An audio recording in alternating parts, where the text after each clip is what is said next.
Sunday. Yeah, so Sunday found out and we began working our way through. Remember your reaction when the Taylor Walker situation came out? You were pretty annoyed. What was your reaction this time around? I think the first spot I went to was support. Just how do we support everyone, not just Izak. It's about everyone. Who's been affected and who needs support around them, and so that's where my mind went straight away.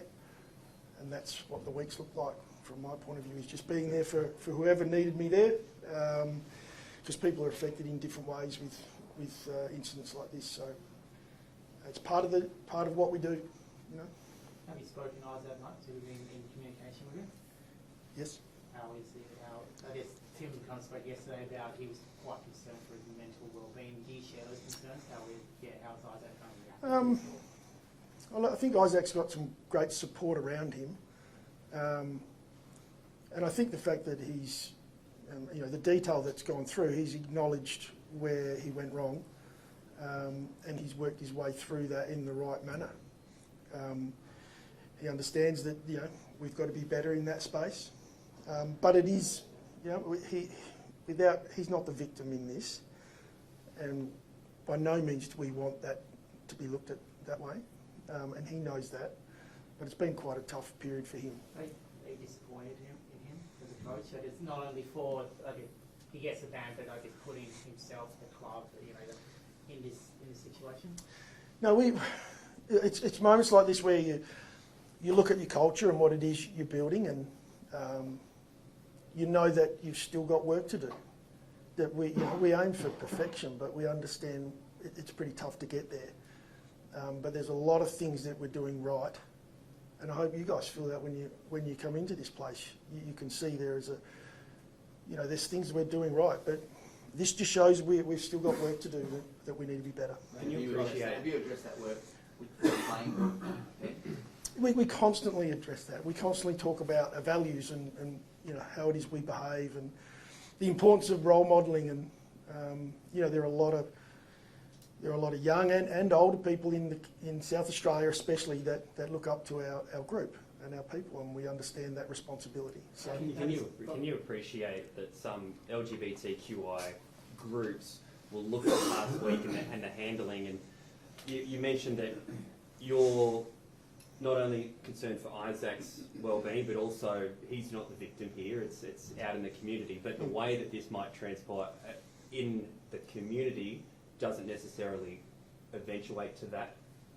Can you appreciate that they might be looking at this going, well, it's very one-sided, we need to protect Izak, when others in the community might, especially the footy community, might feel just as harmed? Of course. I mean, that's what I tried to get across, and it's hard to portray that, but that's what I'm saying about getting around those who need support. And the understanding is that there may be a lot of people that are doing it tough. And so I don't know who those people are. The only thing we can do as a footy club is get around all of our people and ask questions.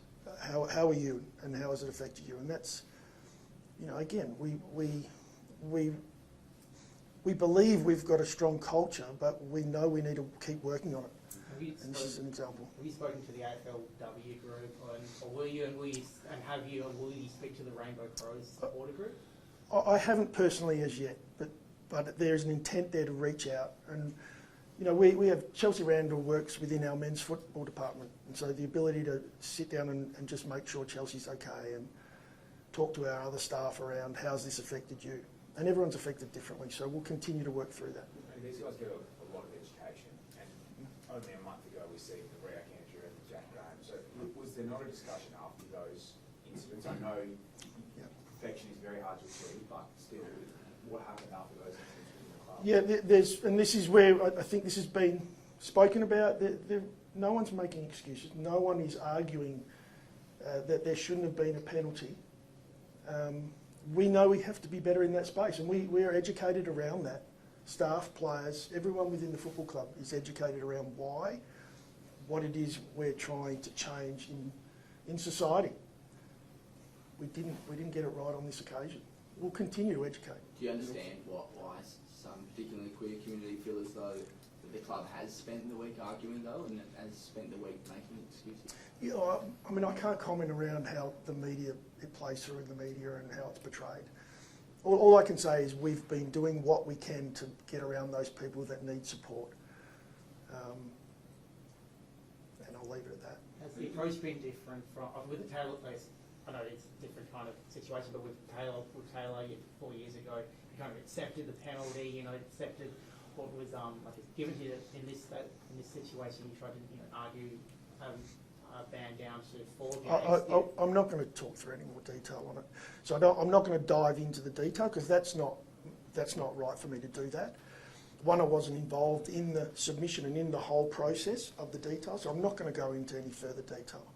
I reckon we've answered enough. So if you want to talk some footy, because I guess the part from now is I'm locked in on what are we doing Saturday. We've had a week where we've worked our way through this. You're going to keep asking me the same question. How does this change your mindset then heading into this final round and the potential next 4 weeks? Well, it doesn't. I mean, I've now got to lock in and get our group focused on what we do tomorrow. To our group's credit, they've had a really strong week, and focused themselves on what they can impact, and that's the way we play footy this weekend. And we're in a unique position. We've got an opportunity where we've done a lot of work right throughout the year and through past years to get ourselves in this position, and so now we'll focus right in on that. And that's where I'd appreciate us having a chat now about footy. If things don't play out the way that you would like them this weekend, could this be seen as a distraction then? Would this be an excuse for a distraction if not? No, one of the things we've done so well this year is not look back, not look forward. We've lived in the moment and we've played every moment as it comes, and it'll be a challenge for us to get that right tomorrow.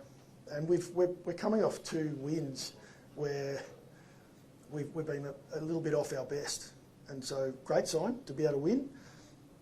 But our guys are really focused, and we're looking forward to this game, and we want to bring our best footy, and we want to hit a final series with good momentum. In a few sense on Izak, where to from here now? Tim said yesterday he might get out of Adelaide for a few days, but clearly he's got to get back in training. So how are you going to manage that?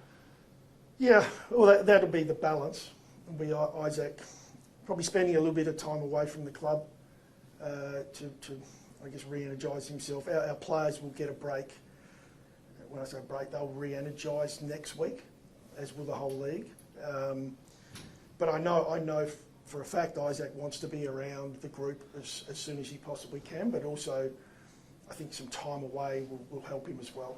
You said on Wednesday that this wasn't a distraction, but you, for yourself, you've just detailed how busy you've been and all the stakeholders you've had to address. So has it taken you away from the football focus at all? And if not, how has it not, given what you've just spoken about? No, that's the job I'm in. That's ongoing. That's every week. This is got some profile around it, which is a little higher that you guys want to talk to. But every week it's dealing with people and making sure people are in the right headspace, and not just players but staff, keeping ourselves on task. And so that's part of my role and my job. Last couple of guys. Just on field, then how do you replace Izak? Yeah. A couple of changes, but how do you feel that big role?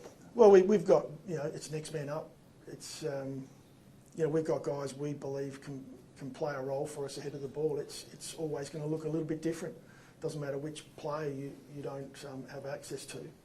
It's always going to change slightly, but we're confident in the 23 that we'll take across. That we'll have guys will step up into that role. Josh looks like he's tracking pretty well. Do you think he's on course for that qualifying final? Yeah, I actually just caught him post the session, so he ran for the first time today, which was great. He feels really good. We're going to have to just temper him a little, but he's progressing really well. Max Michaelani had a great session out there today. Had a chat to him. He feels fantastic. He wants to play now, but there's still a little bit more we've got to work through there.